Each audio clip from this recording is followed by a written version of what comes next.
네, 요즘 저에게는 행복한 고민이 하나가 생겼습니다.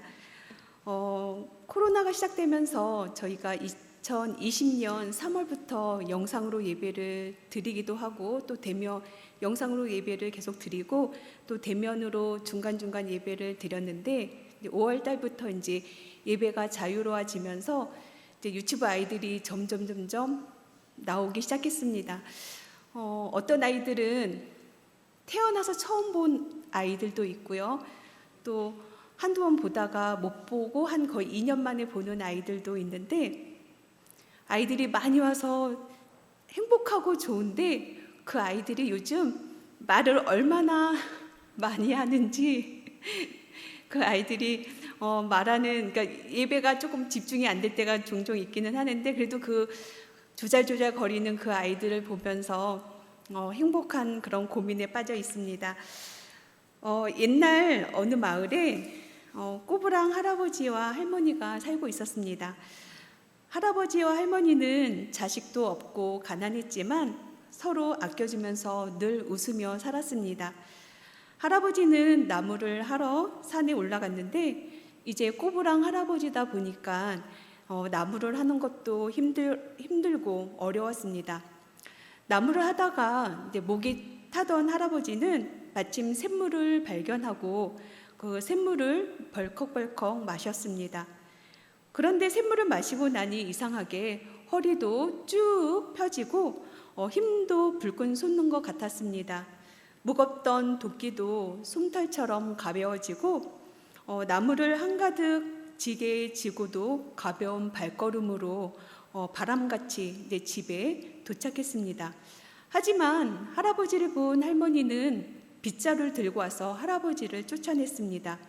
동네 사람들도 자기를 모른 척하는 것이 이 할아버지는 이상했습니다. 그래서 다시 산에 있는 샘물로 가서 자신의 모습을 비춰봤더니 이게 웬일일까요? 할아버지가 젊은이가 되어 있는 것입니다. 할아버지는 샘물을 마시고 자신이 젊어졌다는 것을 알고 할머니에게 달려가 자초지종 이야기를 하고 그 샘물 이야기를 해주었습니다.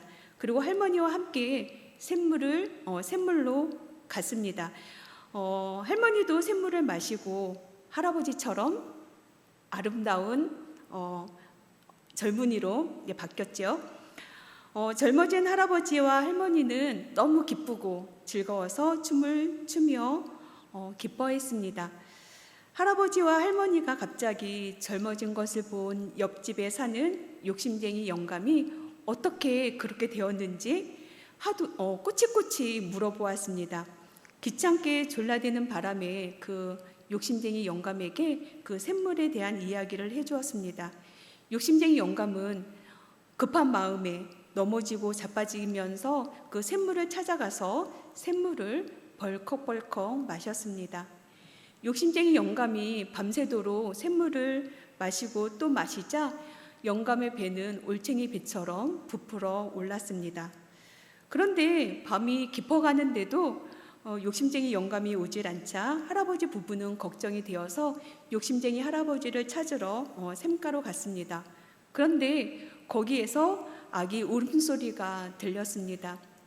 할아버지 부부가 서둘러 샘가로 달려가니 웬 갓난아기가 울고 있는 게 아니겠습니까? 그래서 할아버지 부부는 자신에게 자식이 없는 것을 하늘에서 알고 이 아기를 하늘에서 보내주신 거라고 생각하고 그 아이를 데리고 와서 아주 행복하게 살았다는 이야기입니다. 만약에 이런 샘물이 있다면 한 번은 가보고 싶으시겠죠. 말씀을 준비하면서 우리나라의 샘물이나 또 우물에 관한 재미있는 이야기가 있나 봤더니 조금 전에 이야기해드렸던 전래동화 이상한 샘물 이야기가 있었습니다.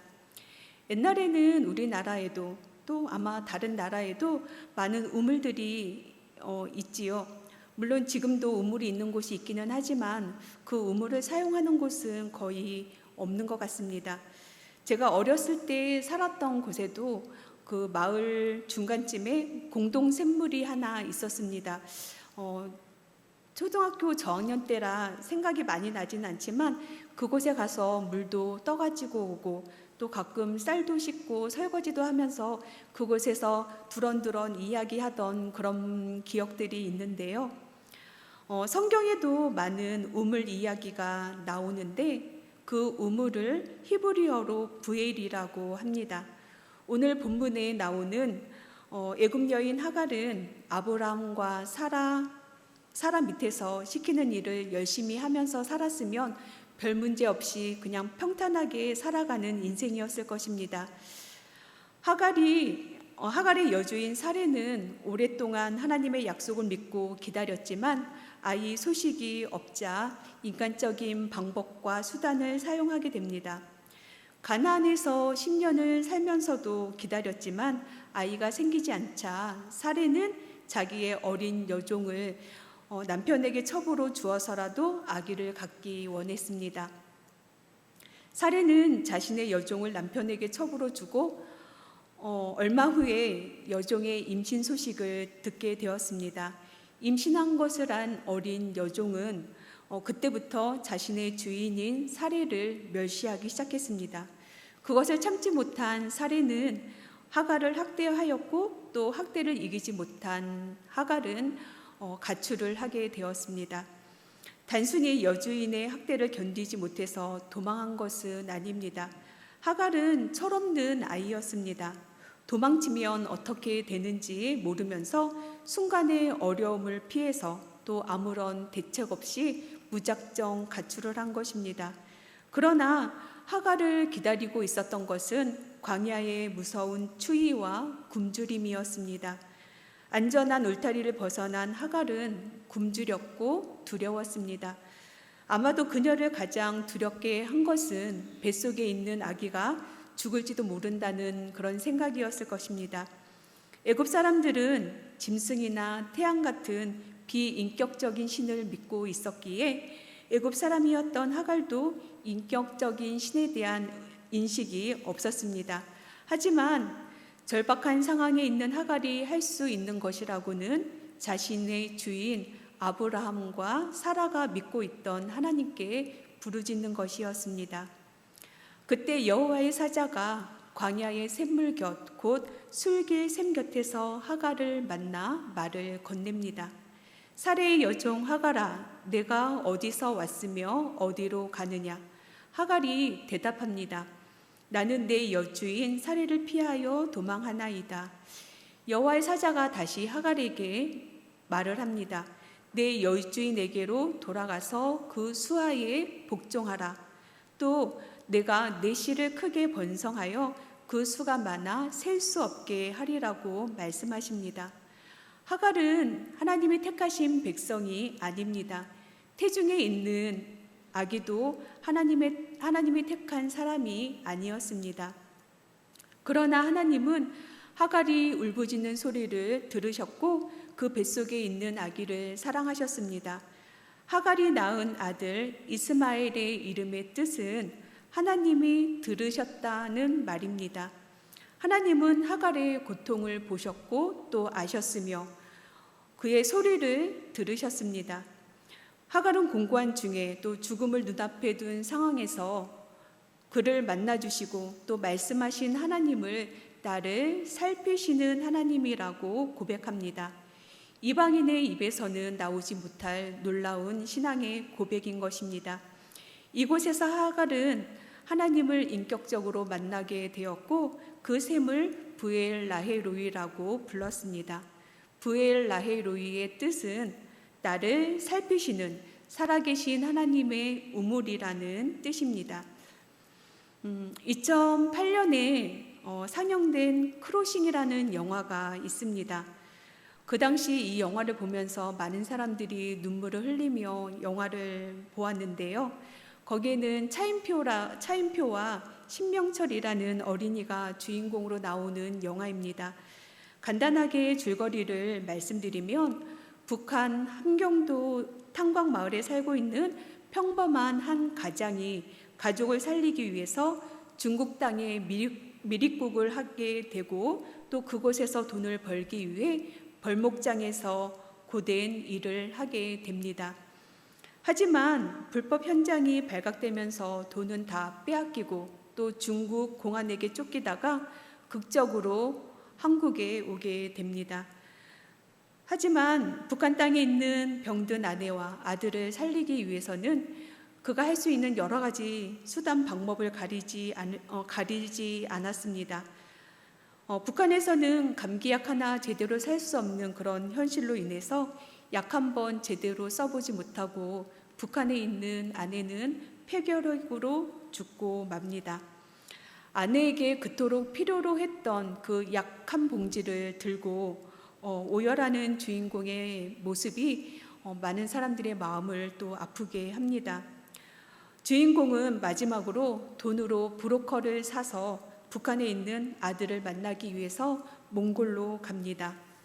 아들 준이도 아버지를 만나기 위해서 우여곡절 끝에 몽골 국경까지 왔지만 그곳에서도 공안들을 만나게 되어서 동행하는 사람들은 다 죽고 홀로 도망쳐야 되는 상황이 되었습니다. 하지만 광활하고 뜨거운 태양이 내리쬐는 몽골의 고비 사막에서 향방 없이 혼자 달려가던 그 소녀는 결국 싸늘한 시체가 되고 말았습니다. 사방을 둘러봐도 살아있는 것 하나 없고 끝이 없어 보이는 사막 한가운데 서 있는 아이의 막막하고 그 애절한 그 눈빛이 오래도록 마음에 남았습니다. 그 사막 어느 한 곳에서 타는 듯한 그 갈증을 해결할 수 있는 우물이나 아니면 작은 웅덩이에 물이라도 있었으면 그 아이의 목숨은 구할 수 있지 않았을까요? 뒤늦게 몽골에 도착한 아버지는 아들의 죽음을 듣고 울분을 터뜨립니다. 그때 하늘에서는 그토록 기다리던 비가 하염없이 내리기 시작합니다. 여기에도 극심히 목이 타는 갈증으로 인해서 부르짖는 한 남자가 있습니다. 장가가는 날 30명의 친구들에게 수수께끼를 냅니다. 상품은 베옷 30벌과 겉옷 30벌입니다. 수수께끼는 먹는 자에게서 먹는 것이 나오고 강한 자에게서 단 것이 나왔느니라. 잔치하는 일주일이 다 되도록 수수께끼를 풀지 못하는 친구들은 삼손의 아내를 협박해서 답을 알아냈습니다. 화가 난 삼손은 그 수수께끼를 푼 사람들에게 상품을 주기 위해 아스글론에 내려가서 그곳 사람 30명을 쳐 죽이고 노력하여서 얻은 물품을 그 30명의 친구들에게 나누어 줍니다. 삼손을 더욱 화나게 했던 것은 장인이 자신의 아내를 다른 사람에게 준 일이었습니다. 그래서 삼손은 여우 300마리를 붙들어서 꼬리와 꼬리를 메고 두 꼬리 사이에 한 회를 달고 회에 불을 붙였습니다. 생각할 때 300마리의 여우를 어떻게 잡았을까 상상을 해보기도 했는데요.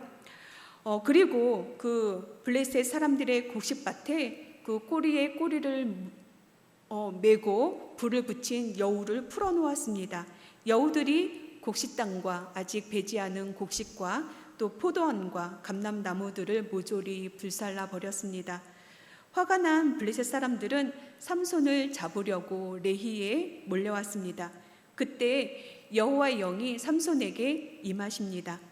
같은 동족인 유다 사람들은 새 밧줄로 삼손을 단단히 결박을 하였는데 삼손은 그 단단하게 결박한 밧줄을 불탄 삼과 같이 끊어버리고 나귀의 새 턱뼈를 가지고 그것으로 블레셋 사람 1000명을 그 자리에서 죽여버립니다.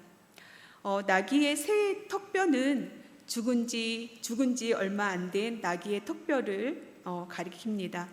이것으로 보아 삼손은 나귀 사체에 접촉했음을 짐작할 수 있습니다. 이렇게 삼손은 두 번이나 자신이 나실인이라는 그 정체성도 잊은 채 자신의 승리를 스스로 자축하고 또 그것을 기념하는 노래를 부르면서 모든 공로를 자신에게 돌렸습니다. 큰 싸움을 끝낸 후 삼손은 심한 갈증을 느꼈습니다. 그래서 하나님께 부르짖어 말했습니다. 사사기 15장 18절 말씀을 다 함께 읽어보겠습니다. 삼손이 심히 목이 말라 여호와께 부르짖어 이르되 주께서 종의 손을 통하여 이 큰 구원을 베푸셨사오나 내가 이제 목말라 죽어서 할례받지 못한 자들의 손에 떨어지겠나이다 하니, 이것이 삼손이 처음으로 하나님을 부르는 모습입니다. 삼손이 부르짖는 이 말은 보기에는 그럴싸하게 보이지만 삼손은 하나님의 영광이 나타나는 일에 그다지 관심이 없었습니다. 또한 이스라엘 백성들이 블레셋의 압제에서 벗어나는 일에도 관심이 없었습니다. 단지 자신이 죽지 않고 또 할례받지 않은 블레셋 사람들에게 붙잡히지 않아서 수치를 당하지 않는 것과 지금 당장 자신의 갈급한 목마름을 해결해 달라고 하나님께 부르짖었습니다. 이런 삼손임에도 불구하고 하나님은 삼손의 기도에 응답하셨습니다. 하나님이 레이에서 한 우묵한 곳을 터뜨리시니 거기서 물이 솟아 나오자 삼손은 그 물을 마시고 정신이 회복되고 소생하게 됩니다. 삼손은 이곳을 엔하고레라고 불렀습니다. 엔하고레는 부르짖는 자의 셈이라는 뜻입니다. 예전에 텔레비전에서 한 프로그램을 본 적이 있는데 아프리카 어느 작은 동네에 세 남매가 살고 있었습니다. 10살 되는 어린아이와 여자아이와 4살 되는 남자아이, 그리고 갓난아기 동생이 있었습니다. 아이들의 엄마는 돈을 벌어오기 위해서 도시로 가면서 큰 딸에게 두 동생을 맡겼습니다. 그러나 집에는 먹을 것이 거의 없었고 배고프다고 울고 있는 동생들을 위해서 남아있는 곡식으로 죽을 쑤었지만 그 죽도 금방 먹고 떨어져 버렸습니다. 우는 동생들을 지켜보는 일 외에는 이 10살짜리 아이가 할 수 있는 일은 없었습니다. 그러다 생각한 것이 멀리 있는 우물에 물을 기르러 가는 것이었습니다. 아프리카 소녀들이 뜨거운 햇볕을 받으며 2-3시간 되는 먼 거리를 물을 기르러 갔다 오는 모습을 우리가 텔레비전에서 종종 보았을 텐데요. 이 아이가 이렇게 오랜 시간 걸려서 떠온 그 물을 이웃집에 주고 물값으로 그 막내 동생에게 젖을 좀 먹여야겠다고 생각은 했지만 그것도 쉽지 않았습니다. 왜냐하면 이웃집에 있는 아기 엄마는 자신이 에이즈에 걸렸기 때문에 남의 집 아기에게는 젖을 줄 수 없다는 것이었습니다. 도시로 간 엄마는 언제 올지 알 수도 없고 먹을 것 하나 없는 이런 상황에서 큰 아이는 동생들과 함께 얼마나 또 버티고 또 기다릴 수 있을까요? 아무도 다니지 않는 뜨거운 정오에 물동이를 들고 우물에 물을 기르러 가는 한 여자가 있습니다. 이 여자는 사마리아에 있는 수가라 하는 동네에서 삶에 아무런 소망 없이 살아가고 있었습니다. 이 여자는 동네 사람들과 거리두기를 하면서 때로는 자신의 뒤에서 수근수근 거리는 사람들의 따가운 눈총을 피해 다녀야 했습니다. 딱히 자신에게 관심을 가지거나 다정하게 말 한마디 건네주는 사람도 없었습니다. 그런데 하필이면 이 여자가 찾은 우물에 예수님이 잠시 앉아서 쉬고 계셨습니다. 예수님은 유대를 떠나 갈릴리로 가시던 중에 이곳을 지나가시다가 피곤하여서 잠시 쉬고 계셨고 제자들은 동네에 먹을 것을 사러 갔습니다. 우물가에서 만난 낯선 유대인 남자가 먼저 말을 건넸습니다. 유대인 남자가 사마리아 여자에게 물을 달라고 부탁하는 것은 상당히 파격적인 일이었습니다. 당시 유대인들은 사마리아인을 정죄하고 또 싫어하고 미워했을 뿐만 아니라 아예 상종을 하지 않았기 때문입니다.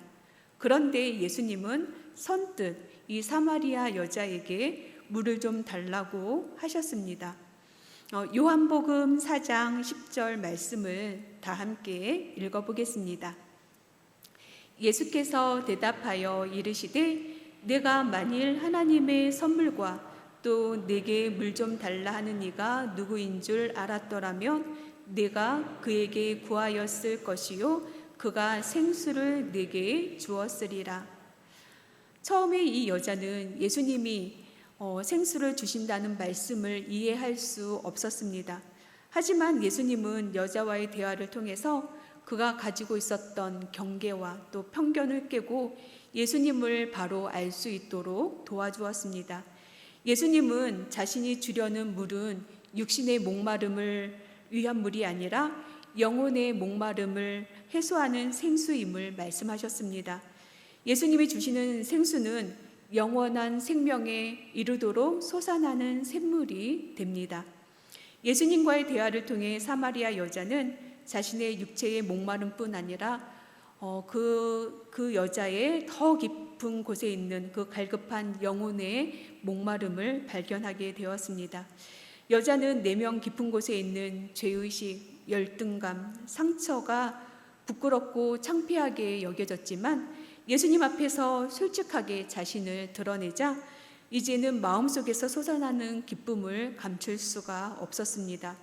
여자는 자신이 소중하게 여기던 물동이를 버려두고 동네로 들어가서 사람들에게 예수님을 전합니다. 삶이 힘들거든 부엘을 찾으라. 부엘은 히브리 말로 우물을 말합니다. 다시 말해서 삶이 힘들어지거든 우물을 찾으라는 이야기입니다. 우리의 상황은 서로 다르지만 힘들고 지치고 답답한 삶의 짐들을 가지고 있어서 그것들이 우리의 심령을 조금씩 메마르게 합니다. 그 목마름을 해결하기 위해 우리는 부지런히 무언가를 찾아다니곤 합니다. 예레미야 선지자를 통해서 하나님께서는 이스라엘 백성들에게 책망하신 이야기가 두 가지가 있는데요. 그들이 행한 악은 첫 번째는 생수의 근원 대신 하나님을 버린 것입니다. 또 한 가지는 스스로 웅덩이를 판 것인데 그 웅덩이가 물을 모아놓는 웅덩이가 아니라 가두지 못할 터진 웅덩이였습니다. 우리의 힘과 지혜를 동원해서 해결책을 찾아보려고 하지만 오히려 막다른 곳일 수도 있습니다. 하나님의 때를 기다리는 것은 어렵습니다. 대부분 하나님의 때가 오기 전에 지쳐버리고 말기 때문입니다. 하나님께서는 우리 한 사람 한 사람을 부르셨고 또 부르셨는데 부르실 때 계획 없이 부르신 것이 아닙니다.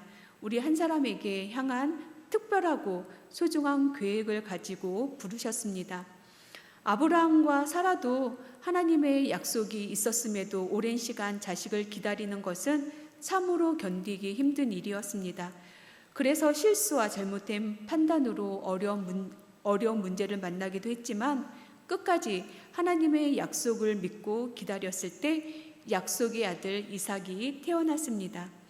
이방인이었던 하갈은 배고픔과 추위 또 죽음을 눈앞에 둔 상황에서 살면서 한 번도 경험하지 못한 나를 살피시는 살아계신 하나님의 임재를 경험하게 되었습니다. 이스라엘의 사사로 또 나실인으로 부르신 삼손은 하나님의 뜻을 따라 온전히 살지 않고 자신의 안위만을 위해 살았지만 하나님은 그의 부르짖음에 응답하셨습니다. 또 사람들의 손가락질과 무시를 당하며 외롭게 살았던 사마리아 여자도 예수님을 만남으로 인해서 마음 깊은 곳에 생수가 흘러나올 수 있었습니다. 우리가 지치고 힘이 들 때, 또 마음이 공허하고 또 허전할 때 부엘을 찾으십시오. 하나님은 살아계셔서 나를 살펴보시고 나의 갈급함을 채우시기 위해 오늘도 부엘, 우물을 준비하고 계십니다. 하나님이 예비하신 우물에서 나오는 시원한 생수를 마심으로 우리의 삶에 기쁨과 평안이 가득하고 또 그 기쁨과 평안을 누리는 성도님들이 되시기를 축복합니다. 기도하겠습니다. 사랑의 하나님 아버지, 삶이 힘들고 지치고 외로울 때 다른 그 무엇이 아닌 하나님을 찾게 하시니 감사합니다. 오늘도 하나님이 예비하신 우물에서 우리의 메마르고 갈급한 심령을 채워주시옵소서. 성령으로 충만하게 하시고 또 주님이 주시는 기쁨과 평안이 가득한 삶을 살아갈 수 있도록 인도하여 주시옵소서. 예수님의 이름으로 기도드립니다. 아멘.